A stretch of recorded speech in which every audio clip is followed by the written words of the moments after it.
預備1、2、3。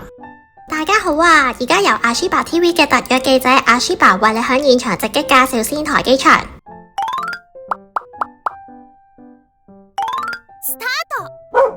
Hello， 歡迎收睇阿舒爸 TV。上一集我哋同大家開箱咗靜岡馬拉松，想去靜岡跑馬拉松可以睇翻我哋上一條片。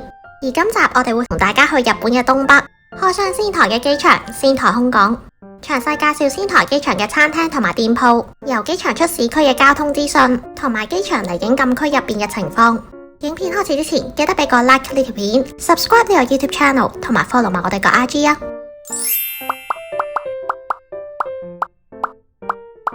我哋今次係搭香港快運，由香港直飛仙台。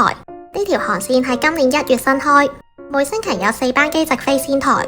佢係逢星期2、3、5同埋星期日朝頭早8點3由香港出發，當日晏晝1點半就去到仙台機場，機程大概5個鐘頭多啲左右。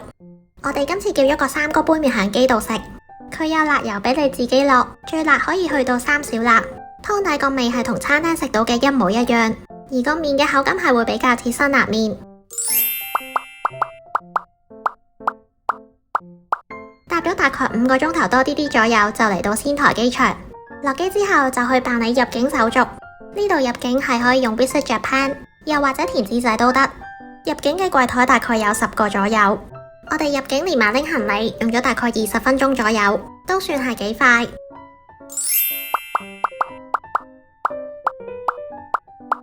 首先簡單介紹一下仙台機場。仙台機場主要分為3層，另外仲有天台嘅展望台。呢度就係辦理完入境手續拎埋行李一行出嚟嘅地方。佢係位於仙台機場嘅1樓，一行出嚟嘅正對面會見到4號出口。呢個出口會有 local 巴士站，而其他出口會有觀光巴士站。呢個機場係有巴士往來山形、坂田、明取等地。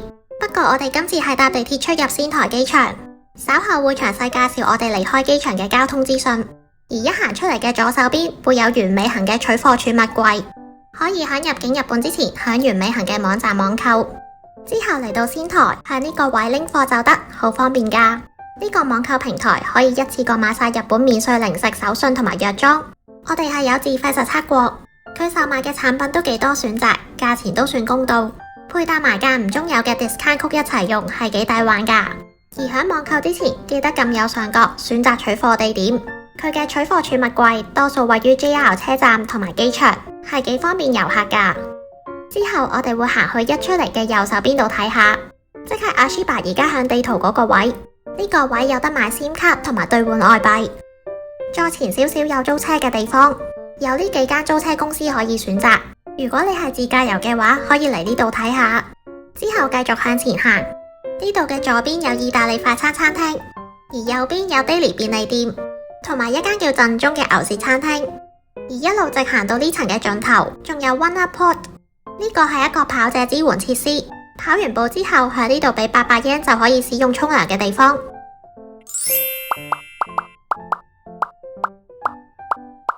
之後我哋會搭扶手電梯上2樓，一上到嚟，右手邊嘅盡頭係國際線離境安檢嘅地方，同埋有航空公司離境嘅 check-in 櫃台。我哋稍後會開箱入咗離境禁區之後嘅店鋪同埋餐廳。而家會睇下2樓國際線離境安檢旁邊嘅中央區域，會見到用仙台名物枝豆嚟整賴式嘅店鋪，佢嘅枝豆賴式同埋枝豆麻薯都好出名噶。再過少少有間小型藥妝店，呢度嘅選擇唔算多，但都會揾到一啲主要嘅藥物。而小型藥妝店再過少少有喜久水庵，呢間店鋪都係主打使用仙台名物枝豆嚟整枝豆麻薯。之後繼續行入呢個中間區域，喺喜久水庵旁邊有賣宮城縣嘅即食加熱食品，主打雞肉咖喱同埋粟米濃湯湯包。佢嘅咖喱係使用藏皇產嘅生牛奶同埋芝士製作而成，而黃色嗰款就係呢度最受歡迎嘅檸檬牛油雞肉咖喱。店鋪入邊仲有唔同類別嘅食物銷售排行榜，而旁邊仲有一間由宮城縣酒廠直營嘅店鋪，佢有賣一啲宮城縣限定嘅酒。如果你都中意飲酒，就記得嚟呢間店鋪度睇下啦。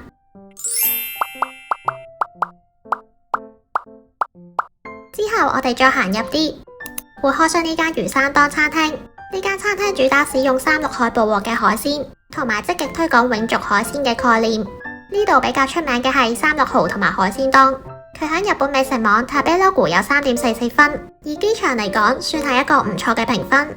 呢間餐廳嘅環境係偏開放式，有大概20個座位，有吧台嘅座位、高台嘅座位同埋普通嘅卡位。一齊睇下佢嘅 menu 有啲咩食啦。呢度有多款海鮮檔可以選擇，upload 相上 IG 仲有免費嘅生蠔送。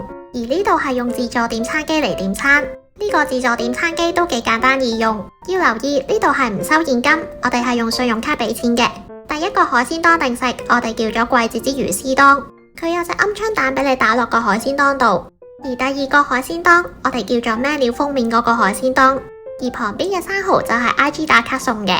呢款海鮮檔定食一日限定20份，定食會包埋一碗麵豉湯。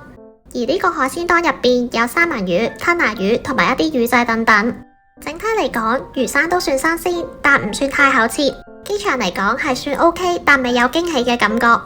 之後試埋隻免費嘅生蠔，隻生蠔網絡唔算太大隻，食之前加少少檸檬汁，食落都算鮮甜。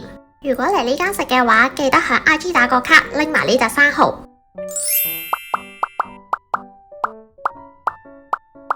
之後我哋會開箱埋海鮮檔餐廳旁邊嘅咖啡店，呢間咖啡店叫 Flat White， 佢喺宮城縣同埋福島縣有10間分店。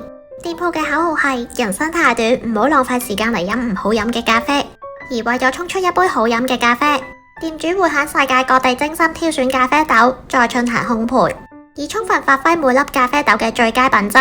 而今次會開箱嘅機場分店，喺日本美食網 Tabelog 有3.16分，係唔算高分嘅。呢間分店有賣咖啡杯、咖啡掛包同埋機場限定嘅仙台混合咖啡豆禮盒。而堂食嘅話，咖啡嘅選擇都幾多，有濃縮咖啡、滴漏咖啡同埋特色咖啡，仲有仙台機場限定嘅藍天咖啡。食物方面就有鬆餅、批同埋雪糕等等，仲有曲奇餅可以買走。佢嘅店鋪面積就唔算大，入邊大概有19個座位，有普通嘅座位，亦都有吧台嘅座位。我哋今次叫咗2杯 Flat White， 佢係用紙杯裝住，幾方便趕飛機嘅客人拎走飲。而佢嘅咖啡飲落係比較濃，苦味亦都會較重。飲完咖啡之後，我哋會行下咖啡店旁邊嘅食物手信店。呢間店鋪都係位於2樓嘅中央區域，近門口位置嘅秋之月係仙台嘅必賣手信之一。佢係一款滿月形嘅海綿蛋糕，入邊有 custard 醬，而另一邊係放滿咗仙台名物枝豆做嘅零食手信。行前少少就放咗啲冷麵同埋拉麵等等，再行前多少少就有宮城縣嘅蛋糕、餅乾等等。行到去冬季嗰度，仲有賣仙台嘅另一個名物牛舌。我哋之後嘅影片會同大家詳細介紹仙台嘅牛舌餐廳，敬請期待。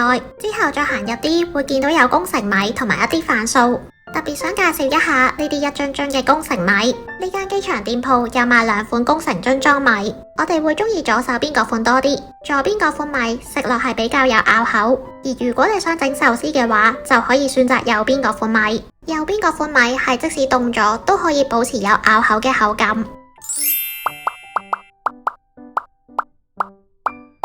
行出中央區域嘅店鋪之後，對面仲有一啲商店嘅攤檔。首先會見到呢個10月份限定嘅 pop-up store， 呢個時裝品牌主打推廣宮城縣嘅特色。佢嘅服飾同埋袋係印有幽默嘅插畫，呢啲插畫主要描繪宮城嘅風景、文化同埋生活。而我哋最中意佢印有仙台武將伊達正宗 logo 嘅產品。我哋之後會行去國內線嗰邊，左手邊會有正宗嘅牛舌攤檔，再向前行多少少會見到有 Chikawa 嘅攤檔，佢有賣地域限定嘅公仔，但係兔哥同埋小白嘅款式都賣晒，得返次。再過少少仲有地域限定嘅鎖匙扣同埋短襪，好開心揾到地域限定嘅兔哥鎖匙扣。而2樓嘅另一邊就係國內線離境安檢嘅地方。呢邊仲有聯絡通道行去地鐵站，可以出返仙台市區。我哋稍後會詳細分享搭地鐵出返市區嘅交通資訊。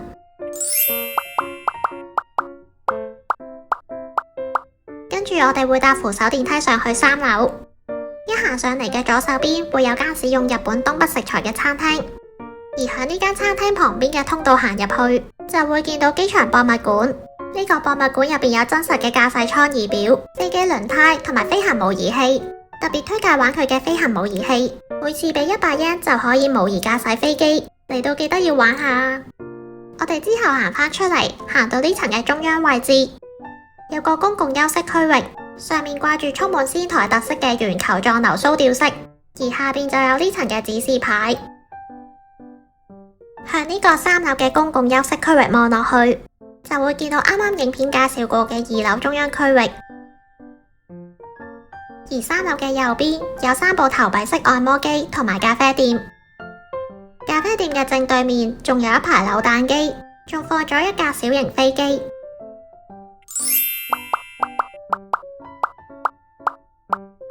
之後我哋會行去3樓嘅另一邊，呢度右手邊會有一間蕎麥麵店，而左手邊會有一間叫壽松庵嘅餐廳。喺呢度可以一次過食到仙台嘅烤牛舌同埋3陸嘅海鮮。而呢間餐廳喺日本美食網 Tabelog 有3.44分，餐廳嘅面積都算大，入邊大概有10幾張台，喺度食嘢仲可以望到飛機起飛㗎。一齊睇下佢嘅 menu 啦，呢度嘅食物選擇都真係幾多。首先叫咗呢個3陸餐嘅炸蠔，呢個炸蠔食落都算鮮甜，係唔錯嘅。不過佢嘅炸粉就有啲厚。我哋之後叫咗枝豆煎餃，呢款煎餃嘅皮係綠色，好有枝豆 feel， 但係食落就冇咩枝豆味，同普通嘅煎餃冇咩分別。主食方面，我哋各自叫咗個烤牛舌定食，呢個定食有麥飯、生藥泥、烤牛舌同埋牛尾湯。呢度嘅麥飯口感會偏硬，而其中一個仙台嘅經典食法就係將生藥泥淋喺麥飯上面食，而牛尾湯味道屬於中等，未有驚艷嘅感覺。最後會試埋個主角烤牛舌，嚟一嚟新鮮。我哋係唔係好食內臟，因為好驚內臟嗰陣鴨味，而我哋覺得呢度嘅牛舌係麻麻地，因為佢都幾有鴨味。啱啱都有講過，我哋之後嘅影片會介紹仙台好食嘅牛舌餐廳，記得 subscribe 我哋呢個 YouTube channel， 咁我哋一出新片，你就會第一時間收到通知啦。呢個機場仲有天台嘅展望台，可以近距離咁睇飛機嘅升降，亦都設有3部20倍嘅望遠鏡。不過呢度會因為惡劣天氣而關閉，我哋今次係未有時間開箱呢個位，真係唔好意思。如果有觀眾朋友想過嚟呢個位，歡迎喺下邊留言話俾我哋知。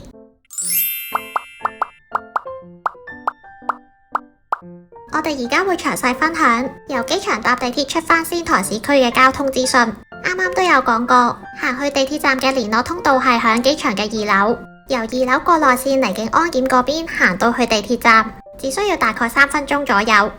佢有2款列車，一款係普通列車，而另一款係快速列車。如果搭普通列車，由仙台空港搭到去仙台 JR 站，大概需要25分鐘；而如果搭快速列車，就只需要大概17分鐘，係幾方便㗎。話咁快，我哋就嚟到仙台 JR 站，即係仙台嘅市中心。我哋覺得搭地鐵離開機場係一個幾好嘅選擇，而之後嘅影片會詳細介紹仙台市好玩好食嘅地方，記得要多多支持我哋呢個 YouTube channel 啊！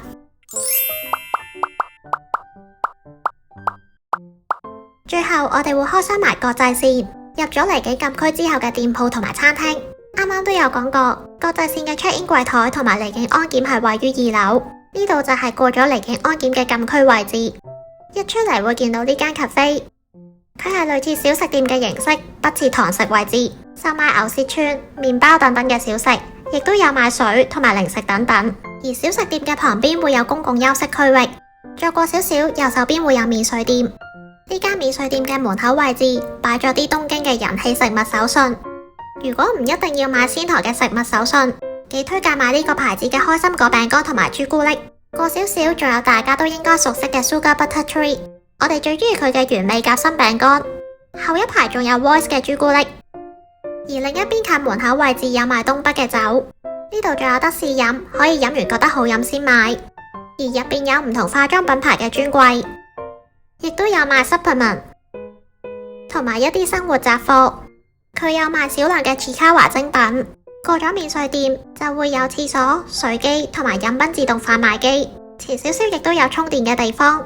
好啦，今集嚟到呢度，好多謝大家收睇呢一集。如果大家中意呢一集嘅內容，可以喺下邊留言話俾我哋知。最後記得俾個 like 呢條片 ，subscribe 呢個 YouTube channel， 同埋 follow 埋我哋個 IG 啊。可以嘅話，幫手 share 呢條片俾身邊嘅朋友仔。下一集我哋會繼續日本嘅行程，我哋下集見啦，拜拜。ありがとうございました。阿舒爸，我哋快啲搭地鐵出市區度睇下咯。好啊，我要買爆仙台啊！